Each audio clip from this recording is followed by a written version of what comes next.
श्री कालिका पुराण कामाख्या कवच महात्म्य वर्णन। आप दोनों श्रवण कीजिए, मैं कामाख्या देवी के महात्म्य का वर्णन करूंगा।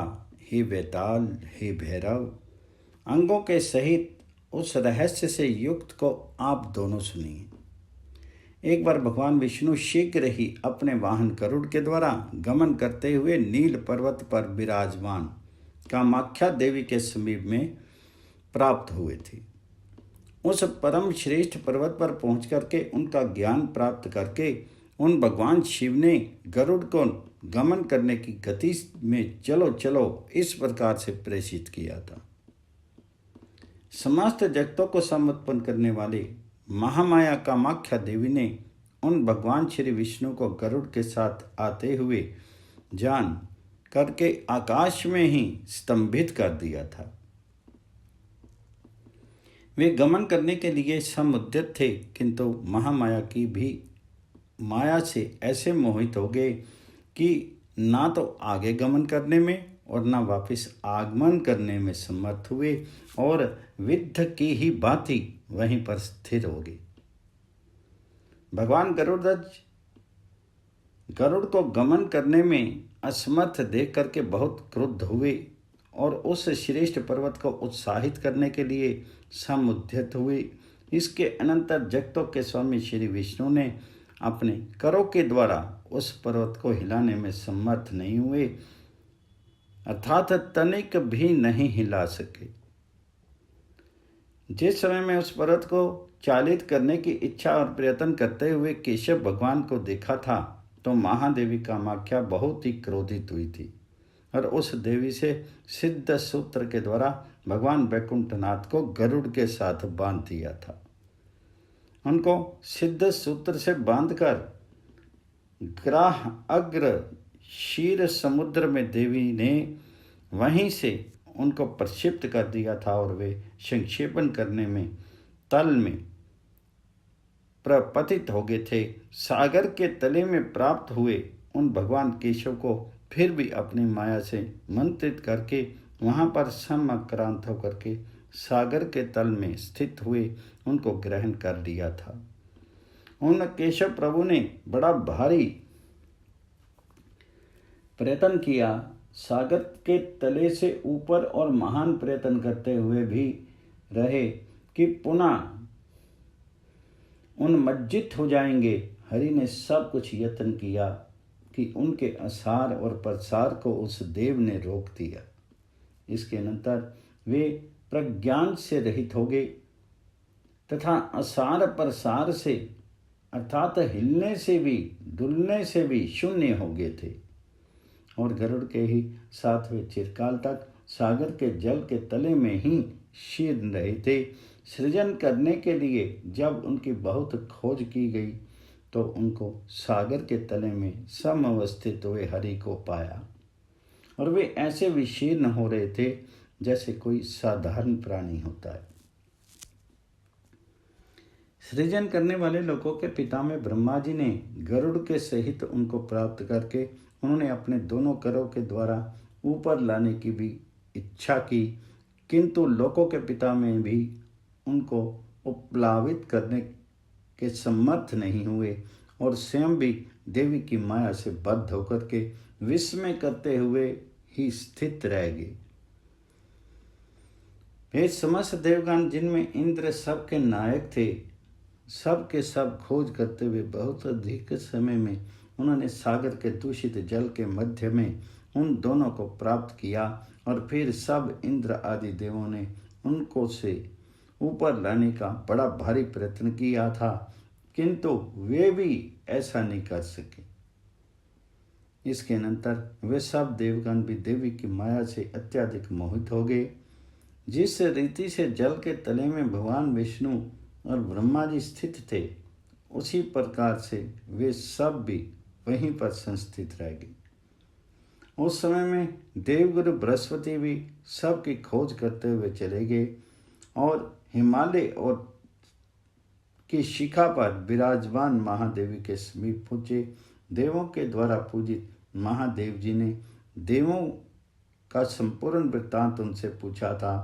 तब बड़े आदर के साथ देवगुरु ने उनको प्रणाम करके यथाविधि करके निवेदन किया था। देवगुरु ने कहा, हे महादेव, आप तो समस्त जगतों के धाम हैं तथा जगत के प्रशमन के कारण स्वरूप हैं। मैं इंद्र आदि देवों की खोज करता हुआ ही इस समय आपकी सेवा में उपस्थित हुआ हूँ। इस समय ब्रह्मा जी और विष्णु भगवान ना तो ब्रह्मा सदन में हैं और ना स्वर्ग में ही हैं। इनमें वे कहीं पर भी समवस्थित नहीं जाने जाते। जैसे अन्य समय या स्थान में हों, ऐसा ही नहीं जाने जाते। हे देव, आप तो देवी के भी देव हैं। मेरे इस महान संशय का छेदन कीजिए। इस माया में कहाँ पर स्थित है, किस कारण से स्थित हो रहे हैं और ऐसे किस प्रकार से वे अवस्थित हो रहे हैं। हे प्रभु, मैं अब आपके ही उपदेश से उन सब के पीछे अनुगमन करूँगा। यदि आपके हृदय में दया हो तो अब उन सब की स्थिति के विषय में मुझे बताइए। महादेव जी ने देवगुरु के उन वचनों का श्रवण किया और उनके उपदेश का भी ज्ञान प्राप्त कर लिया। फिर महादेव ने कहा, जो कि कर्म हुआ था और जिस प्रकार से वे सब माया में बद्ध हुए थे, ये सभी कुछ बता दिया। महामाया महादेवी को भी अब ज्ञात करा दिया। इसी कारण से उस देवी की माया में बद्ध हुई। भगवान विष्णु सागर के जल में स्थित हैं। उनकी खोज करते हुए देवगण ब्रह्मा आदि सब फिर माया से बद्ध हुए उनके ही समीप में अत्यंत संयत होकर के स्थित रहते हैं। यदि आप भी उनकी खोज करते हुए वहाँ पर जाते हैं और मेरे बिना अकेले ही वहाँ पर गमन करते हैं, तो आप भी वहाँ पर उस भांति बद्ध हो जाएंगे और फिर वहाँ से आने में समर्थ नहीं हो सकेंगे। इस कारण से मैं ही वहाँ पर जाता हूँ जहाँ पर गरुड़ ध्वज प्रभु स्थित हैं। मैं ही ब्रह्मा और इंद्र आदि उन सब का क्रम से मोचन करा दूंगा। इस प्रकार से देवगुरु के साथ मिल करके वृषभ ध्वज ने कहा और फिर जहाँ पर देवों के समुदाय स्थित थे वहीं पर वे महेश्वर गए। वहाँ पर जाकर के महादेव जी ने भगवान विष्णु और ब्रह्मा जी से तथा अन्य सब देवगुणों से बातचीत करके पूछा था कि आप सब वहाँ पर किस लिए स्थित हो रहे हैं। आप सब तो गमन और आगमन से रहित हो रहे हैं तथा एक जड़ की भांति ज्ञान से वर्जित हो रहे हैं। आप सब ऐसे किस लिए हो गए हैं। हे देवगणों, ये अब मुझे बताइए। उन महादेव जी के इस वचन का श्रवण करके केशव भगवान ने धीरे से ब्रह्मा आदि देवों के आगे उस समय महादेव जी से ये कहा था। श्री भगवान ने कहा, नीलकूट के शिखर पर से ऊपर की ओर आकाश में गरुड़ के द्वारा गमन करते हुए मैंने महान नीलगिरी को हाथ से पकड़ लिया था और मैं उसको ऊपर उठाना चाहता था, क्योंकि वह गरुड़ की गति का कारण करने वाला था। वहां पर काम रूपों वाली उस कामाख्या योग निद्रा ने मुझको पकड़ करके महासागर के जल में फेंक दिया था। फिर मैं तल में पहुंचकर जो समुद्र का था अपने वाहन के सहित गिर गया था। हे अंधक के शोधन करने वाले, मैं यहाँ पर बहुत अधिक समय से निवास कर रहा हूँ। मैं यहाँ पर ही इस महासागर के जल में ही चिरकाल से ही रहता हूँ। हे महेश्वर, वह महामाया मेरे ऊपर दया नहीं कर रही है और अभी तक भी वैसा ही हो रहा है। मेरे ही लिए सभी ओर से ब्रह्मा आदि के सब समागत हुए थे। महादेवी ने हठ से उन सब को भी माया के पास से बद्ध कर दिया। इस कारण से आप हमारे ऊपर अनुग्रह कीजिए और अब मुझको शिवालय में ही ले चलिए और हम लोग इस बंधन की विशेष हिंसा से उस महादेवी को प्रसन्न करेंगे। भगवान हरि के उस वचन को सुनकर के मैं करुणा से युक्त हो गया, अर्थात मुझे दया आ गई। फिर मैं परम प्रीति से स्वयं ही ब्रह्मा जी और भगवान विष्णु जी से बोला, ये काम पूर्वा ईश्वर का एक सुमनोहर कवच है। उस कवच को शीर में बांध करके और अपलावित होकर पीछे मेरी ओर गमन करें। मैं भी कवच बांधे हुए हूं, इस कारण से माया के द्वारा यहाँ पर मेरे संसर्ग से ही बृहस्पति को निबद्ध नहीं किया गया। इस कारण से तुम लोग मेरे वचन से उस कवच का श्रवण कर लीजिए, जिसके द्वारा सुख के साथ भली भांति उपलब्ध होकर के परमेश्वरी का दर्शन करेगा। ओम कामाख्या कवच के ऋषि बृहस्पति कहे गए हैं। उनकी देवी कामेश्वरी है तथा छंद अनुष्टुप होता है, उसका विनियोग सबकी सिद्धि में होता है। हे देवताओं, उसका आप श्रवण कीजिए। कंठ में महामाया रक्षा करे, फिर हृदय में कामेश्वरी रक्षा करे, कामाख्या जठर में रक्षा करे और शारदा मुझको नाभि में रक्षा करे, त्रिपुरी दोनों पार्श्वों में रक्षा करे, मेदन में महामाया रक्षा करे, गुद में कामेश्वरी रक्षा करे और कामाख्या मुझको दोनों उर्वों में रक्षित करे। दोनों घुटनों में शारदा देवी रक्षा करे और दोनों जांघों से रक्षा करे। दोनों पादों में ये महामाया रक्षा करे और कामदा नित्य ही रक्षा करे। केश में कामेश्वरी रक्षा करे तथा दोनों अंगों में मतंगी रक्षा करे। दांतों के समुदाय में भैरवी रक्षा करे तथा दोनों अंगों में मातंगी रक्षा करे। ललिता मेरे बाहों में रक्षा करे और दोनों प्राणियों में वन वासनी रक्षा करे। अंगुलियों में विंध्यवासिनी देवी रक्षा करे और नखों की कोटियों में श्री कामा रक्षा करे। समस्त रोमकूपों में सदा गुप्त कामा परित्राण करे। पैरों की उंगलियों में तथा पार्श्वी भाग में मेरी भुवनेश्वरी करे। जिह्वा में मेरी सेतु रक्षा करे तथा कंठ के भीतर की रक्षा करे। वक्षस्थल के अंदर में ल रक्षा करे। बिंदु के अंदर में इंदो रक्षा करे। समस्त नाड़ियों में रक्षा कर और इकार सभी संधियों में मेरी रक्षा करे। स्नायुओं में मेरा परित्राण चंद्र करे तथा निरंतर बिंदु मज्जाओं में मेरी रक्षा करे।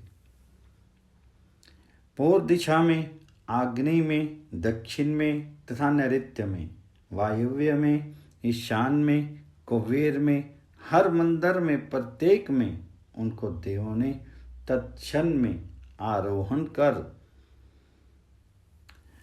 के पान किया था, स्नान किया था और पूर्व की ही भांति उन्होंने अतुल प्रीति को प्राप्त किया था।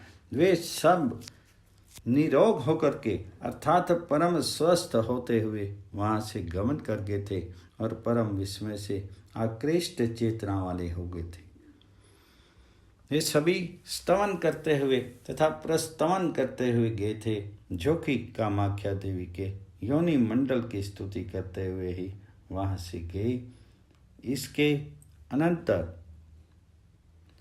देवगुरु को उन्होंने प्रणाम किया था और मुझको भी अभिवादन किया था और मेरी स्तुति की थी। फिर मैंने उनको विदा किया था और वे सब देवगण हर्ष से विकसित लोचन वाले होते हुए स्वर्ग को चले गए थे। हे भैरव, कामाख्या देवी का ऐसा ही महात्म्य है और देवी का कवच भी इसी तरह का है, जो कहा गया है, अब हे पुत्र, तत्व को प्राप्त करके अपने अभीष्ट के अनुसार विनियोग करके उनके द्वारा उनकी प्राप्ति करके सुखी हो। ये कामाख्या का महात्म्य है। अब अन्य मैं क्या तुमको बताऊं, जिसकी योनि के शिलाबल से आयोग से लो आदि धातुएं सर्ण हो जाया करती हैं, जो मानव इसके मंडल में स्नान करके और एक बार भी प्रदक्षिणा करता है, वह परम निर्वाण को प्राप्त किया जाता है। ओम कालिकाय नमः।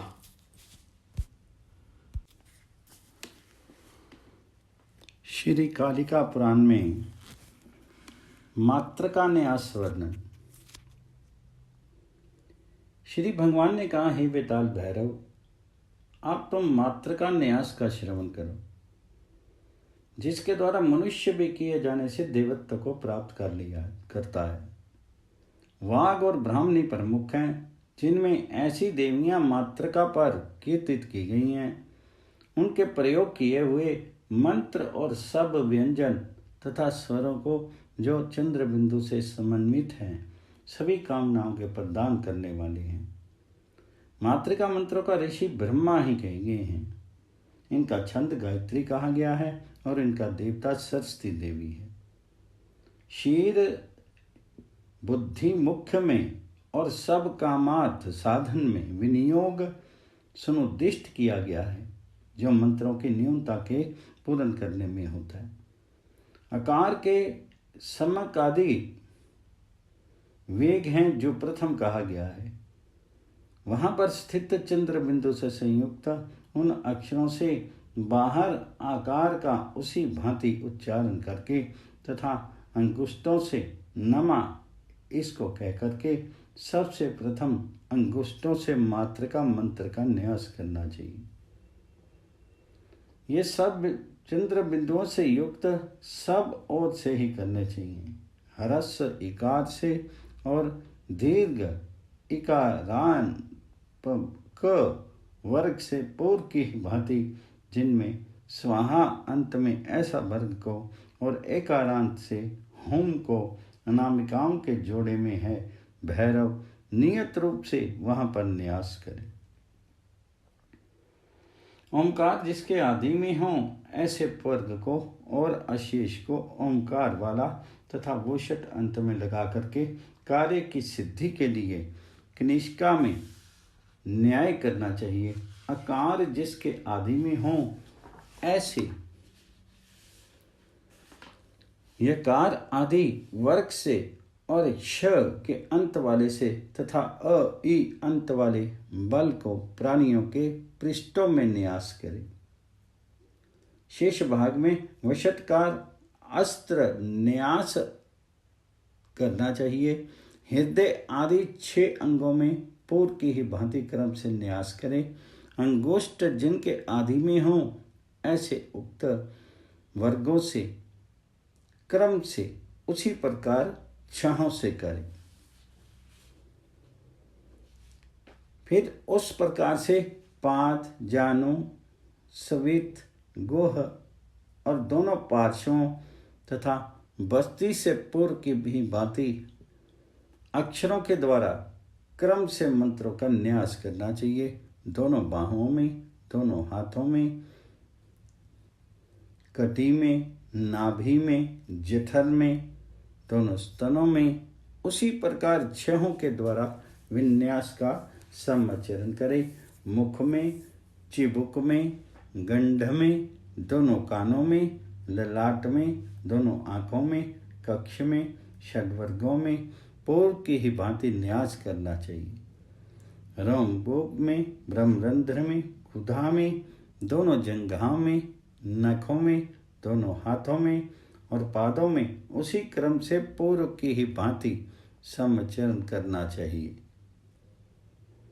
इस रीति से जो श्रेष्ठ मनुष्य मातृकाओं का न्यास करता है, वह समस्त यज्ञ पूजाओं में पूत अर्थात पवित्र और योग्य हो जाया करता है।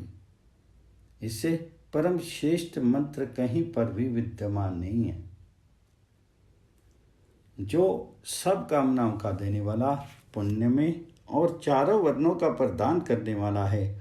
वाग देवता का हृदय में ध्यान करके और सब अक्षरों की पूर्तियों का ध्यान करके 3 बार क्रम युक्त मातृका मंत्रों से अभिमंत्रित का जल का पान करें। वह वाग्मी पंडित, श्रीमान और श्रेष्ठ कवि हो जाता है। बुद्ध पुरुष को चाहिए कि पूर्व में चंद्र बिंदु से युक्त स्वरों को पढ़े। इसके पीछे केवल समस्त व्यंजनों को पढ़ना चाहिए। आकार से आदि लेकर के शिकार के अंत तक को पूरक श्वासों से पढ़े। जल के तल में लेकर के अक्षरों की संख्या को पढ़कर उस जल को अभिमंत्रित करके प्रथम पूरकों के द्वारा पान करें। द्वितीय को कुंभकों से तथा तृतीय को रेचकों से करें। इस प्रकार से करके विचक्षण पुरुष जल को पी करके वह दृढ़ अंगों वाला पंडित और पुत्र पौत्रों से समन्वित हो जाता है। मातृका मंत्रों से मंत्रित करके जल को तीनों संध्याओं में पीना चाहिए। वह कवित्व को प्राप्त हो जाता है तथा जो भी कामों को मातृका मंत्रों से मंत्रित करके निरंतर ऐसा करता है, हे महाभाग, पूरक, कुंभक, रेचक से जल का पान करता है, वह सभी कामनाओं को प्राप्त करके पुत्र पौत्र की समृद्धि वाला हो जाता है। वह लोक में महाकवि, बलवान, सत्य विक्रम वाला तथा सर्वत्र वल्लभ होकर के अंत में मोक्ष प्राप्त किया करता है। वह राजा, राजपुत्र और भार्या को मात्र का मंत्र के पान से वश में कर लेता है। न्यास क्रम में क्रम कहा गया है, यहाँ पर ही वर्ग क्रम कहा गया है। अक्षरों के जल का पान करें। जो जो मंत्र देवों के, ऋषियों के, राक्षसों के हैं, सब मंत्र मातृका तथा देवों से परिपूर्ण हैं। ये चतुर्वर्गप्रद मात्र का मंत्र कहा जाता है। हे पुत्र, यह अद्भुत मात्र का न्यास तुझको बता दिया है। ओम कालिकाय नमः। श्री कालिका पुराण में मार्कंडेय कथन। मार्कंडेय महर्षि ने कहा, प्रजापति दक्ष की एक पुत्री के नाम से सुरभि हुई थी। वह गौओं की माता थी और वह महाभाग सभी लोगों के उपकार करने वाली थी। प्रजापति कश्यप से उसके उदर से एक तन्या ने जन्म ग्रहण किया। नाम से वह रोहिणी थी। वह शुभा और मनुष्यों के संपूर्ण कामनाओं का दोहन करने वाली थी। उसमें अतीव तपोधन शुनशेफ मुनि से जिसने जन्म प्राप्त किया था, वह समस्त लक्षणों से युक्त कामधेनु इस नाम से प्रख्यात हुई थी। वह सिद्ध मेध के सदृश थी और चारों वेदों के चरणों वाली थी। वह अपने चारों स्तनों के द्वारा धर्म, अर्थ और कामों के प्रसव करने वाली थी। स्वर्ण के समान शीर वाली उस कामधेनु ने, जो सती थी, बहुत काल के होने पर निर्मल और परम मनोहर यौवन को प्राप्त किया। मेरु पर्वत के पृष्ठभाग पर संचारण करते ही चारु स्वरूप वाली सुंदर लक्षणों से समन्वित उसको वेताल ने देखा और उसका सौंदर्य देख करके वेताल के हृदय में काम वासना सम उत्पन्न होगी। उस कामधेनु ने उस वेताल को कामुक जान करके पशु धर्म से स्वयं ही उस चंद्रशेखर के पुत्र का सेवन किया। उस भगवान शंकर के पुत्र ने उस कामधेनु में परम आनंद की प्राप्ति की और उसने भी उससे आनंद को प्राप्त करके बहुत ही हर्षित हुई। उन दोनों में सुरत क्रीड़ा में प्रवृत्त हो जाने पर गर्भ स्थित हो गया। जब प्रसव काल प्राप्त हुआ तो उस समय में उसने महावृक्ष को प्रस्तुत किया। वह थोड़े ही समय में सुमहान वृषभ हो गया। उसके बहुत बड़ा कुकुट था और सुंदर सींगों से वह युक्त था। उत्क्षेपण करके विचलित दोनों कानों वाला और बहुत लंबी उसकी पूंछ थी। वह कुकुट से, सींगों से और कानों से सितभ्र के ही समान था। विचलन करते हुए उन श्रृंगों से सीताचल की ही भांति देवों के द्वारा वह देखा गया। वेताल ने उसका नाम श्रृंग यही रखा था। यही श्रृंग बहुत ज्ञानवान था और उसने ईश्वर की सम आराधना की थी। ये भगवान शंभु भी उस पर परम तुष्ट हो गए थे और उसने अभीष्ट वर प्रदान किया था। भगवान हर ने उस वृषभ शरीर वाला बना करके अपना वाहन बना लिया था। वह बल वाला और चिरायु था तथा पृथ्वी के धारण करने में समर्थ था। श्रृंग महान तेज वाला था और वह प्रभु का केतु भी हो गया, क्योंकि श्रृंग होकर वह महान आत्मा वाले भगवान शंकर का प्यारा हो गया। अतएव श्रृंग इस ख्याति को प्राप्त हो गया था। वह श्रृंग महादेव के ध्यान में समासक्त हो जाने पर कभी कभी वरुण के ग्रह में गमन किया करता था। वहाँ पर भी सुरभि की जो पुत्रियाँ थी वे रूप और यौवन से संपन्न थी। ये उनके साथ खूबसूरत रूप धारण करके उनका सेवन किया करता था। वरुण के ग्रह में सभी लक्षणों से युक्त गौएं थी। हे विप्रो, जो यहाँ पर स्थित रहा करती थी और उनमें फिर सुता उत्पन्न हुई थी जो बहुत थी। इनकी सूती प्रसूति से ये जगत व्याप्त हो रहा है और उनसे यज्ञ प्रवृत्त हो रहा है। आज्य से देव संतुष्ट हुआ करते हैं और आज्य में ही यज्ञ प्रतिष्ठित होते हैं। ये संपूर्ण स्थावर और जंगम अर्थात चार अचार जगत यज्ञाधान होता है। वह आज्य गौओं के अधीन है। इससे सभी कुछ गौ में ही स्थित रहा करता है। हे द्विजोत्तमों, ये संपूर्ण विश्व गौओं के ही अधीन रहा करता है। वे सब गौएं बैताल के वंश में ही होने वाली हैं और सदा सबकी प्रिय होती हैं। जो महात्मा बैताल के इस चरित्र का नित्य श्रवण किया करता है और इनके वंशों से जन्म को सुनता है, वह सब सुखी और बलवान हुआ करता है। उस पुरुष की ना तो गौएं नष्ट होती हैं और ना कभी वैभव ही विनष्ट हुआ करते हैं। उस पुरुष को भूत पिशाच आदि भी कभी नहीं देखा करते हैं।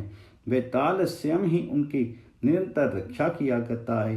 हे विप्रो, ये मैंने आपको बता दिया है। जिस तरह से बैताल और भैरव दोनों ने जन्म लिया था और पुत्रों को जन्म ग्रहण कराया था, अब तो आपके सभी संशय विच्छिन्न हो गए होंगे। जिस तरह से कालिका देवी ने शंकर को मोहित किया था और जैसे शरीर के अर्ध में उत्पन्न हुई थी और भगवान शंभु ने जैसे जैसे किया था यह सब कह दिया। जो मनुष्य कालिका के लिए आपको नमस्कार है ऐसा स्वयं कहता है, उस पुरुष के हाथ में ही मुक्ति तो स्थित रहा करती है और तीनों का अर्थात धर्म अर्थ काम का वर्ग मुक्ति के ही वश में रहने वाला इसका अनुयायी हुआ करता है। इस रीति से परम पुण्य में कालिका नाम वाला पुराण आपको वर्णित करके सुना दिया है, जो मंत्रों से परिपूर्ण है, शुद्ध ज्ञान का देने वाला, कामनाओं का दाता, परम श्रेष्ठ है। हे द्विजगणों, ये लोक और वेदों में भी परम गोपनीय है। इसके लिए देव गंधर्व और सिद्ध आदि सभी सदा सत्प्रिया किया करते हैं। इस पर उत्तम कालिका नामक प्राण अमृत को महात्मा विशिष्ट ने मुझसे ही सुना था और अध्ययन किया था। यह कामरूप सुरालय में भी इसी कारण से गुप्त हैं। हे महर्षिगणों, उसको इस समय में प्रकट करके ही भली भांति आख्यात किया है। आप लोग भी इसको नहीं देवें। यह श्रद्धा लोगों में गोपन करने योग्य है। जो शठ हो, चंचल चित्त वाला हो, नास्तिक हो, अविजित आत्मा हो, भक्ति और श्रद्धा से रहित हो, उसको इसे कभी भी नहीं देना चाहिए। जो एक बार भी इस कालिका पुराण का पाठ करता है वह सभी कामनाओं को प्राप्त करके अमृतत्व अर्थात देवत्व को प्राप्त किया करता है। जिसके मंदिर में ये लिखा हुआ उत्तम प्राण सदा स्थित रहता है, हे द्विजो, उसको कभी विघ्न नहीं होता। जो प्राण सदा स्थित रहता है, हे द्विजो, उसको कभी विघ्न नहीं होता। जो प्रतिदिन इसका गोपनीय अध्ययन करता है, जो कि ये परम तंत्र है, हे द्विजो, उसने यहाँ पर ही संपूर्ण वेदों का अध्ययन कर लिया। इस कारण से इससे अधिक अन्य कुछ भी नहीं है। विलक्षण पुरुष इसके अध्ययन से कृतकृत्य हो जाता है। इसके अध्ययन तथा श्रवण करने वाला पुरुष परम सुखी तथा लोक में बलवान और दीर्घायु वाला भी हो जाता है। जो निरंतर लोक का पालन करता है और अंत में विनाश करने वाला है। ये संपूर्ण ब्रह्म या अब्रह्म से युक्त है, मेरा ही स्वरूप है। अतः उसके लिए नमस्कार है। योगियों के हृदय में जिसका प्रपंच प्रधान पुरुष है, जो प्राणों के अधिपति भगवान विष्णु और वह भगवान शिव आप सब के ऊपर प्रसन्न हो, जो उग्र हेतु है, प्राण पुरुष हैं, जो शाश्वत तथा सनातन रूप ईश्वर हैं, जो प्राणों का करने वाला और वेदों तथा पुराणों के द्वारा जानने के योग्य है, उस प्राण शेष के लिए मैं स्तवन करता हूँ और अभिवादन करता हूँ, जो इस प्रकार से समस्त जगत का विशेष रूप से स्मरण किया करती है, जो मधु रिपु को भी मोह कर देने वाली है, जिसका स्वरूप रमा है और शिवा के स्वरूप से जो भगवान शंकर का रमन कराया करती हैं, वह माया आपके विभव को और शुभों को विदित करे। ओम कालिकाय नमः। कालिका पुराण समाप्त। हे माँ काली, श्री चामुंडा पुराण में इसके बखान करने में, इसका अध्ययन करने में, इसका प्रवचन करने में हमसे बहुत भूल हो गई होंगी। उसके लिए हे माँ हमें क्षमा करना, अपनी कृपा दृष्टि रखना और अपनी भक्ति देना। ओम कालिकाय नमः।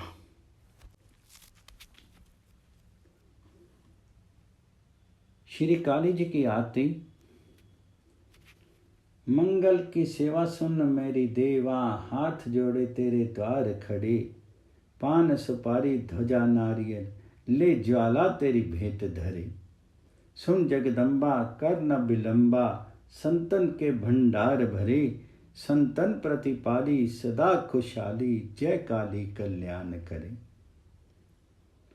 बुद्धि विधाता तू जगमाता, मेरा काज सिद्ध करे, चरण कमल का लिया आसरा, शरण तुम्हारी आन परे।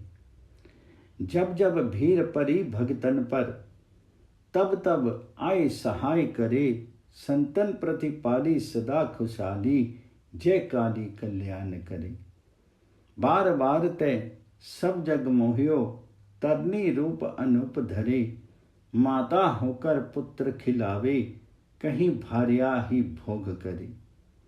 संतन सुखदाई सदा सहाई, संत खड़े जयकार करे, संतन प्रतिपाली सदा खुशहाली, जय काली कल्याण करे।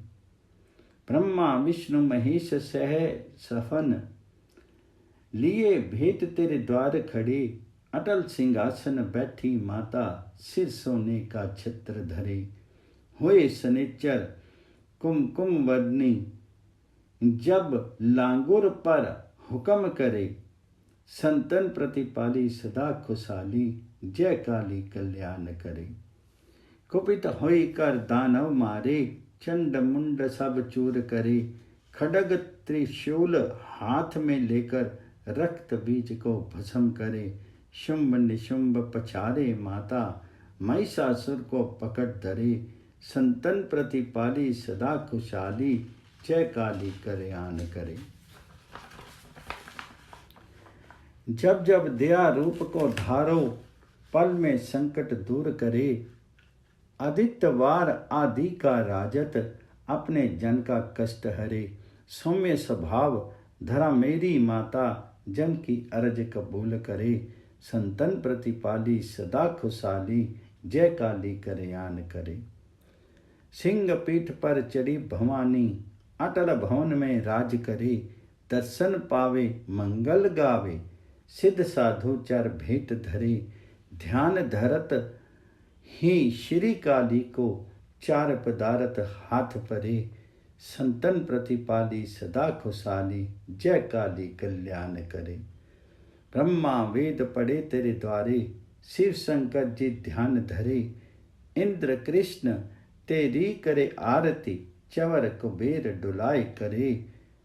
जय जननी जय मात भवानी, अचल भवन पे राज करे। संतन प्रतिपाली सदा खुशहाली, जय काली कल्याण करे। ओम कालिकाय नमः।